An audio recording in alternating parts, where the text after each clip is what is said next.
How well do you think the government has done in their mission to stop the prosecutions of soldiers? Well, I think it's changed since Boris Johnson became Prime Minister because he openly mandated that he would put a stop to these prosecutions. And he gave up on the previous Prime Minister's words, which were equality and proportionality and so on. He said, basically, this has got to stop. And he's put people in positions now to try to stop it. But everybody is still answerable to the law, and it's a process. But I believe wholeheartedly, having spoken to the Secretary of State for Northern Ireland recently, that, this is actually happening, that there are people working very hard in politics trying to put an end to this. And we're hoping, and we've been given reason to believe that it will be dealt with this year. It will stop, because it's wrong to keep taking old men back to court over and over and over again with no new or credible evidence. Do you believe they'll fix the issue? I believe wholeheartedly that they're trying very hard, and a lot of people are working very hard to put an end to this, and they believe the same way we do that this is wrong, it's unjust, but they also understand that it's political. It's not just law. We've given it the name lawfare rather than warfare, because they're raking lots and lots of money in for these cases. It's being paid for by our own people to fight against our own soldiers. So if they're doing their best to resolve the issue, then why are you campaigning? Well, you've got to keep the pressure on. There's a constant movement, a propaganda movement put out by Sinn Fein that's been going on for a whole generation. And we've got to counter that. We've got to have our own counter-propaganda campaign. We've got to push back, because if we hope that the government will deal with it and it will just go away and be dealt with, then that's not going to happen. We've got to have a voice, and our voice is our Veterans Campaign.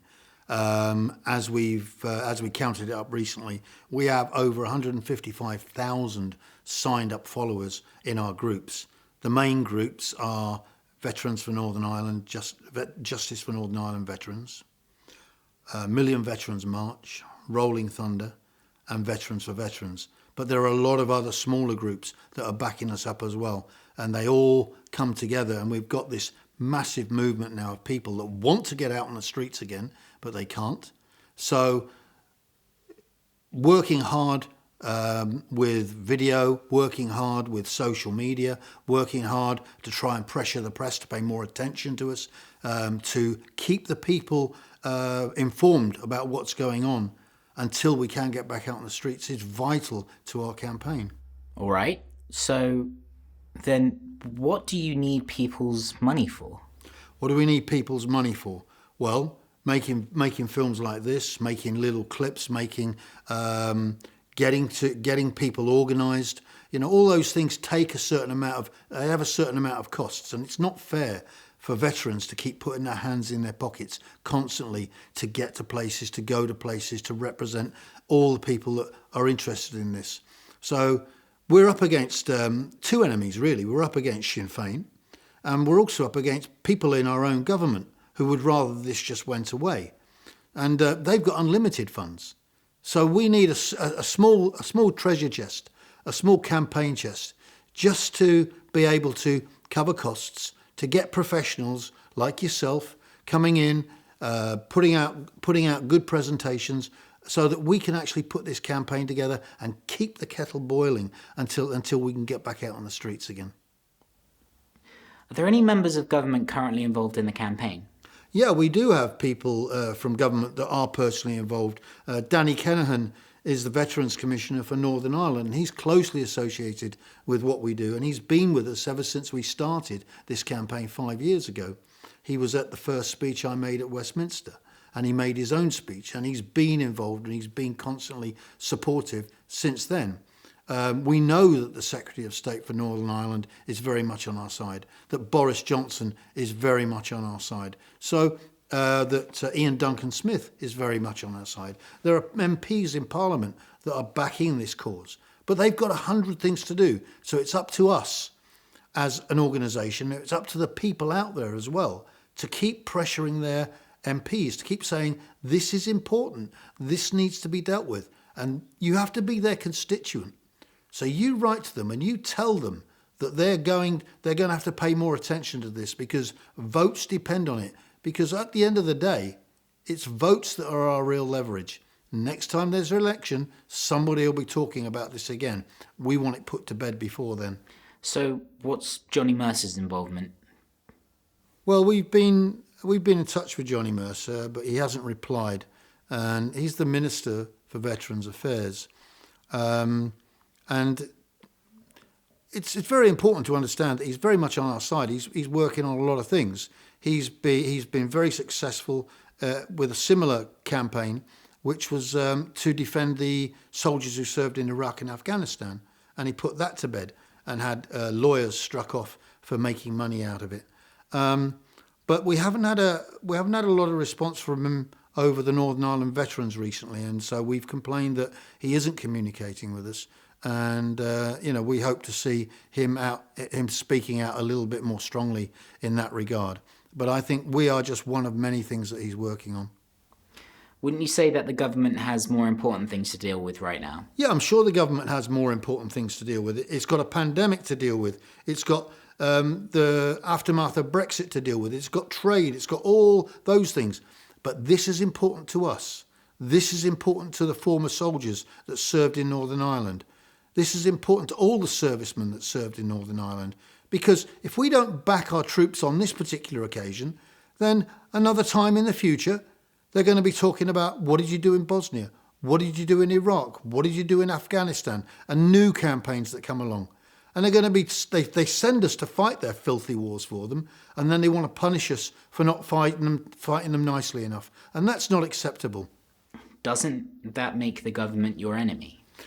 To a degree, they were our enemy, very much so, in the sense that they weren't prepared to pay any attention to this. They wanted it all pushed to the side. They wanted to let Sinn Fein do whatever they wanted in Northern Ireland, providing there was peace.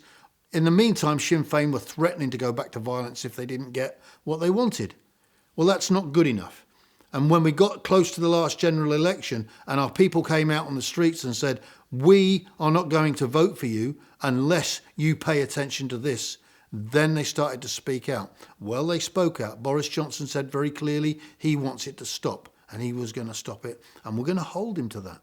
Isn't this whole thing just a propaganda campaign of your own, like tit for tat?